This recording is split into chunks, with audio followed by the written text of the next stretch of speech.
Hello guys, नमस्कार। आशा करता हूं कि आप सभी अच्छे होंगे और अपनी पढ़ाई को भी अच्छे तरीके से कर रहे होंगे। जैसा कि आप देख रहे हैं कि हम क्रम के 8900+ एडिशन से टाइम एंड डिस्टेंस को डिस्कस कर रहे हैं। आइए फर्दर टाइप 4 से और क्या क्वेश्चन बन सकते हैं उनको डिस्कस करते हैं। क्वेश्चन नंबर 26 आपकी स्क्रीन पर है।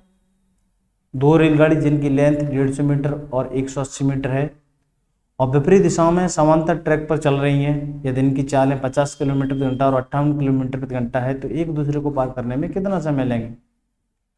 हमको गिवन है दो ट्रेन हैं जिनकी लेंथ है 150 मीटर और 180 मीटर है, जिनकी चालें 50 किलोमीटर प्रति घंटा और 58 किलोमीटर प्रति घंटा है।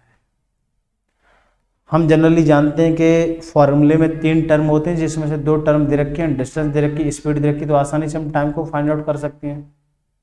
और दोनों ट्रेनों की यहाँ पे लेंथ है जोड़ेंगे और विपरीत दिशा में जब चालें जुड़ती हैं, विपरीत दिशा में जब ट्रेनें चलती हैं तो चालें जुड़ जाती हैं। डिस्टेंस क्या होगी 150 और 180, 330 अपॉन स्पीड, विपरीत दिशा में चालें जुड़ती हैं तो 50 और 58 160। लेकिन जब भी डिस्टेंस मीटर में तो स्पीड भी मीटर पर सेकंड होना जरूरी है। अगर नहीं भी है तो 5/18 का मल्टीप्लाई दे के चेंज कर देंगे। तो 18 108 को 6 टाइम कैंसिल आउट करेगा, 5 6 30, 330 अपॉन 30, 30 से 330 कंप्लीटली 11 बार कैंसिल आउट होगा। आंसर देखने को मिलेगा हमें 11 सेकंड, ऑप्शन देखने को मिलेगा हमें 4th। बढ़ते हैं अगले क्वेश्चन की ओर। Question number 27। दो रेलगाड़ी हैं एक ही समय पर अलीगढ़ से और दिल्ली से एक दूसरे की ओर 14 किलोमीटर प्रति घंटा और 21 किलोमीटर प्रति घंटे की चाल से रवाना होती हैं। जब दोनों ट्रेनें आपस में मिलती हैं तो एक ट्रेन दूसरे ट्रेन के कंपैरिजन 70 किलोमीटर दूरी अधिक तय करती है, तो दोनों स्टेशनों के बीच की दूरी क्या है। हमको गिवन है 2 स्टेशन है, अलीगढ़ है और एक सेकंड दिल्ली है। अलीगढ़ से जो ट्रेन चली है उस ट्रेन का हम नाम देते हैं एक्स ट्रेन। एक्स ट्रेन यहाँ से चली 14 किलोमीटर प्रति घंटे की चाल से और वाई ट्रेन यहाँ से चली 21 किलोमीटर प्रति घंटे की चाल से। और इस बात को हमें एकदम कंटेस्ट करना चाहिए कि जब भी 2 ऑब्जेक्ट, 2 पर्सन, 2 ट्रेन एक ही समय पर चलती हैं एक दूसरे की ओर, तो मिलने में जो समय लेंगे वो बराबर बराबर लेंगे। मिलन पॉइंट पर, मीटिंग पॉइंट पर पहुंची हैं तो एक दूसरे ने जो समय लिया वो बराबर बराबर समय लिया है मिलन पॉइंट पर पहुंचने में, मीटिंग पॉइंट पर पहुंचने में। What that. और हम बहुत अच्छे तरीके से जानते हैं कि फॉर्मूले में कितने टर्म होते हैं, 3 टर्म होते हैं, जिसमें से एक टर्म फिक्स है, एक टर्म इक्वल है, तो शेष 2 टर्म होते हैं बहुत अच्छा कोरिलेशन बनाते हैं, जो कि डायरेक्टली का बनता है। ये वाला रिलेशन बनता है, speed directly proportional to distance, distance is directly proportional to speed. हम अच्छी तरीके से देख रहे हैं कि यहाँ पे स्पीड का रेशियो दे रखा है, स्पीड एक्चुअल में दे रखी है, स्पीड का रेशियो हम बना लेंगे। एस एक्स एस बाई हमको दे रखा है 14 और 21। फाइनली हम इसे कहेंगे 2:3। 7 से इसे कैंसिल आउट करेंगे, 7 से इसे कैंसिल आउट करेंगे तो स्पीड का रेशियो कितना देखने को मिलेगा 2:3। और जब टाइम इक्वल है तो इनकी डिस्टेंस का रेशियो भी हमें देखने को मिलेगा 2:3। किसी भी मीटिंग पॉइंट में मिले होंगे, मान लो ये मीटिंग पॉइंट में मिले तो इधर से ये ट्रेन करके आई होगी 3 यूनिट दूरी तय करके और यहाँ से गई होगी ये ट्रेन 2 यूनिट दूरी तय करके। What that. हम कह सकते हैं बाई ट्रेन ने एक्स ट्रेन के कंपेरिजन में 1 यूनिट दूरी ज़्यादा तय की है और रियलिटी में कितना कह रहे हैं हम 70 किलोमीटर, तो 1 बराबर 70 किलोमीटर। तो 2 इसने की है, 3 इधर इसने की है, ओवरऑल कितनी डिस्टेंस है 5 यूनिट डिस्टेंस तय की गई है दोनों के द्वारा। 5 बराबर कितना, और यही 5 यूनिट अलीगढ़ और दिल्ली के बीच की दूरी है, तो 5 यूनिट बराबर कितना, तो 70/1 गुणा 5, 7×5 350 किलोमीटर दूरी देखने को मिलेगी दोनों स्टेशनों के बीच की। ऑप्शन होगा फर्स्ट। बढ़ते हैं अगले क्वेश्चन की ओर। टाइप 5 का फर्स्ट क्वेश्चन आपकी स्क्रीन पर है।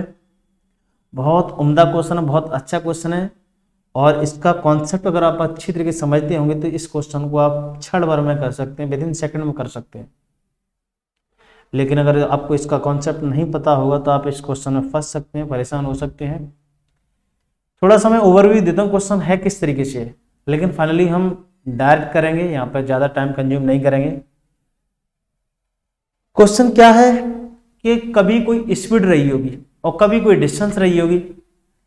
हमको डिस्टेंस नहीं दे रखी है, वो डिस्टेंस मैंने मान ली d किलोमीटर, और ना कोई स्पीड दे रखी है जिस स्पीड का हम 7/11 गुना करें। कोई वास्तविक चाल क्या माने, वो स्पीड ही नहीं दे रखी है, वो वास्तविक चाल ही नहीं दे रखी है, तो वास्तविक चाल हम मान रहे हैं x किलोमीटर प्रति घंटा।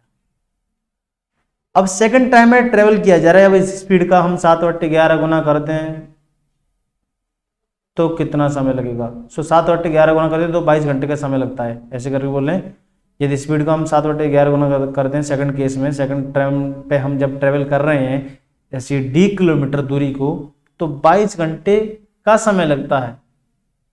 तो हम अपनी इनिशियल स्पीड से चलें तो कितना समय की बचत करेंगे। ऐसे क्वेश्चनों में आपको मैं कहता हूं, इस बात को एकदम कंठस्थ कर लीजिएगा कि हमारे पास जनरली 3 टर्म होते हैं, और 3 टर्मों में से 2 टर्म अगर हमें नहीं दे रखे हैं, 2 टर्म नहीं दे रखे हैं, तो हम उन 2 टर्म को फाइंड आउट नहीं कर सकते हैं। केवल उसी टर्म को फाइंड आउट कर सकते हैं जो टर्म हमें दे रखा है। यहाँ पर केवल हमें समय दे रखा है, तो हम केवल समय को फाइंड आउट कर सकते हैं। और जब ऐसा केस है कि 2 टर्म नहीं दे रखे हैं, तो ऑलवेज आप स्पीड के रेशियो को डेवलप कीजिए, स्पीड के रेशियो को डेवलप कीजिए। हमें कुछ नहीं करना, ये सारा कुछ नहीं समझना है। हमें दे रखा है कि 7/11 गुना कर दी, तो जो डिनोमिनेटर हिस्सा होता है वो इनिशियल स्पीड होती है, और जो फाइनल ऊपर जाके हो जाती है न्यूमिनेटर हिस्से में 11 थी, स्पीड रह गई है 7। हम जानते हैं कि S = D/T होता है, और डिस्टेंस फिक्स है।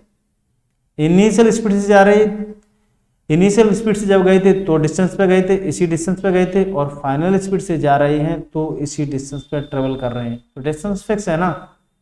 तो शेष 2 टर्म बचते हैं, वो इनवर्सली का रिलेशन बनाते हैं। स्पीड का रेशियो दे रखा है, तो टाइम का रेशियो कितना होगा, TITF = 7/11। यहाँ पे हम कह सकते हैं कि जब 11 यूनिट इनिशियल स्पीड थी तो 7 यूनिट समय लग रहा था। आज 7 यूनिट फाइनल स्पीड है तो 11 यूनिट समय लग रहा है, और यहाँ पर कितना समय कह रहा है, उसी समय को 11 घंटे, तो 11 = 22 घंटे का समय दे रखा है। Got that. अब देखो ये 7 यूनिट पहले समय लग रहा था जब 11 यूनिट स्पीड से तय कर रहे थे। सेविंग कितनी होगी अगर 7 से जाएं, तो 4 यूनिट की सेविंग होगी, तो इसी सेविंग को पूछ रहा है। ओरिजिनल वास्तविक समय कितना था, ओरिजिनल टाइम कितना था, तो 7 यूनिट बराबर निकालते हैं।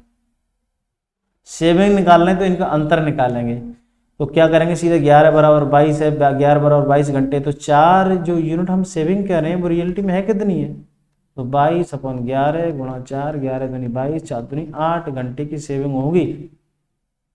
और चेक करके देख लीजिए 7 यूनिट बराबर कितना निकालेंगे, 7 यूनिट बराबर कैसे निकालेंगे, 11 = 22 है, 11 = 22 घंटे, तो 7 यूनिट बराबर कितना, 7 यूनिट बराबर कितना, 7 यूनिट बराबर कितना करेंगे, 22/11 × 7, 11 दूनी 22, 14। इनिशियल घंटे 14 लग रहे होंगे, आज लग रहे हैं 22 घंटे, तो कितने घंटे ज़्यादा लग रहे हैं, 8 घंटे। अगर पहले घंटे से हमारे चलूँ तो कितने घंटे की सेविंग हो जाएगी, ऑब्वियस है। अगर पहले में वास्तविक समय लूँ 14 घंटे, तो कितने घंटे की सेविंग हो जाएगी, 8 घंटे की सेविंग, अगर वास्तविक चाल से ट्रेवल किया जाए तो। ऐसे क्वेश्चनों को इस तरीके से कर रहे हैं। बेटर है कि आप पूरा डिटेल को खगा लें, पूरे डिटेल को जानें। डिटेल को अगर जानना है तो हम साथ साथ में बेसिक से बहुत अच्छी तरीके से डिटेल से इन्हीं कॉन्सेप्ट को डिस्कस कर रहे हैं, आप वहाँ पे जाके सीख सकते हैं। चलिए बढ़ते हैं अगले क्वेश्चन की ओर। क्वेश्चन नंबर 2, ये भी क्वेश्चन कुछ उसी तरीके से कुछ नहीं करना है, यहाँ पे मैं आपको डायरेक्ट बताऊंगा। एक व्यक्ति है अपनी यूजुअल स्पीड के 3/5 गुने से चले तो 2.5 घंटे लेट पहुँचता है। यदि व्यक्ति अपने यूजुअल टाइम से चले, अगर व्यक्ति को यूजुअल टाइम क्या होगा डेस्टिनेशन पर पहुँचने में, ये पूछा गया। बस कुछ नहीं करना है, SISF। हमको पता है कि पहले जिस डिस्टेंस पर ट्रेवल किया जा रहा था उसी डिस्टेंस पर अब ट्रेवल किया जा रहा है, तो डिस्टेंस फिक्स है ना। तो जब भी डिस्टेंस फिक्स है तो हम क्या करेंगे कि स्पीड का रेशियो को डेवलप करेंगे, जो दे भी रखा है 5 3, इनिशियल 5 थी, फाइनल 3। डिस्टेंस इक्वल है तो टाइम का रेशियो कितना होगा, TI/TF 3 5 होगा। पहले लग रहे थे 3, आज लग रहे हैं 5, पहले से कितने ज़्यादा, 2 घंटे 2 यूनिट ज़्यादा। और रियलिटी में कितना कह रहे हैं, 2 सही इकट्ठे 2 बोले तो 5/2 घंटे, तो 2 बराबर 5/2 घंटे।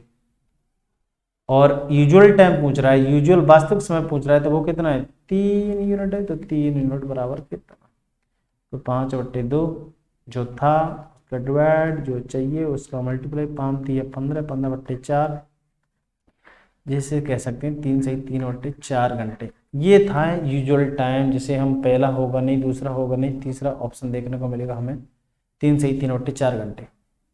बढ़ते हैं अगले क्वेश्चन की ओर। बहुत अच्छा क्वेश्चन है। नेक्स्ट क्वेश्चन, लास्ट क्वेश्चन है ये।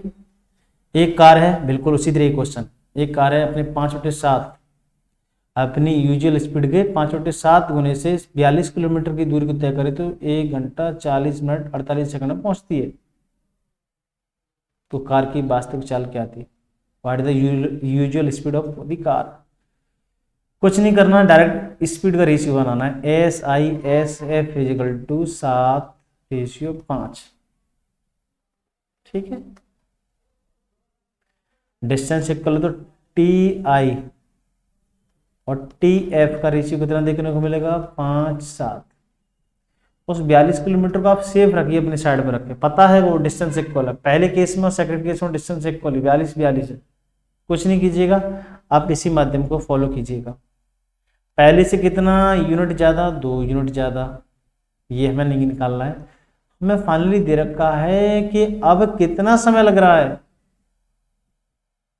1 घंटे 44 मिनट 48 सेकंड 42 किलोमीटर की दूरी को तय करने में, जब 7/5 रह गई, स्पीड 5 रह गई।